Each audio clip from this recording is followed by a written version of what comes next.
Tea ಕುಡಿತಾ ರೇಡಿಯೋಲಿ ಮುಂಗಾರು ಮಳೆ ಸಾಂಗ್ಸ್ ಕೇಳ್ತಾ ನನಗೆ ಇವತ್ತು ತಿನ್ನಬೇಕು ಅಂತ ಅನಿಸಿದ್ದು ಫಿಶ್ ಗ್ರೀನ್ ಕರಿ. ಸೊ ಅದರ ರೆಸಿಪಿ ಹೇಗಿದೆ: ಕೊತ್ತಂಬರಿ ಸೊಪ್ಪು, ಕರಿಬೇವು ಸೊಪ್ಪು, ಜೀರಿಗೆ, ಕಾಳು ಮೆಣಸು, ಮೆಂತೆಕಾಳು, ಕೊತ್ತಂಬರಿ ಹುಡಿಯ, ಹಸಿಮೆಣಸಿನಕಾಯಿ, ನೀರುಳ್ಳಿ, ಬೆಳ್ಳುಳ್ಳಿ, ಶುಂಠಿ, ಹುಣಸೆಹಣ್ಣು ಎಲ್ಲ ಮಿಕ್ಸ್ ಮಾಡಿ ಮೊದಲಿಗೆ ರುಬ್ಕೋಬೇಕನ್ರಿ.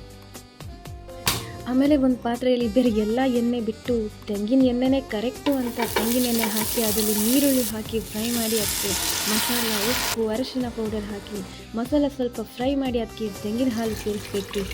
ಆದರೂ ನಂಗೆ ಗೊತ್ತಾಗೋಯ್ತನ್ರಿ, ನೀವು ತೆಂಗಿನ ಎಣ್ಣೆ ಹಾಕಲ್ಲ. ಆದರೆ ಒಂದು ತಿಳ್ಕೊಬೇಕು, 2 ಕಿವಿಲೂ ಕೇಳಿಸ್ಕೊಳ್ಳಿ, ಹೇಳ ನೀವು ಯಾವುದೇ ಎಣ್ಣೆ ಬೇಕಾದರೂ ಹಾಕಿ, ಆದರೆ ನಿಮಗೆ ತೆಂಗಿನ ಎಣ್ಣೆ ಥರ ಟೇಸ್ಟ್ ಯಾವುದೂ ಕೊಡಲ್ಲ. ಕೊನೆಗೆ ಈ ಮछली, ಮೀನು, ಫಿಶ್ ಅಂತಾರಲ್ಲ, ಅದನ್ನು ಹಾಕಿ ಪರ ಅಂತ ಖಂಡಿತ ಕದರಿಸಬೇಡಿ. ಕದರಿಸಿದ್ರೆ ಪಾಯಸ ಆಗೋದು ಗ್ಯಾರಂಟಿ. ಸೊ ಈ ಥರ ಮಾಡಿದರೆ ನಿಮಗೆ ನಿಮ್ಮ ಫಿಶ್ ಕರಿ ನೀಟಾಗಿ ಸಿಗುತ್ತೆ. ರೆಸಿಪಿ ಇಷ್ಟ ಆದರೆ ಟ್ರೈ ಮಾಡಿ.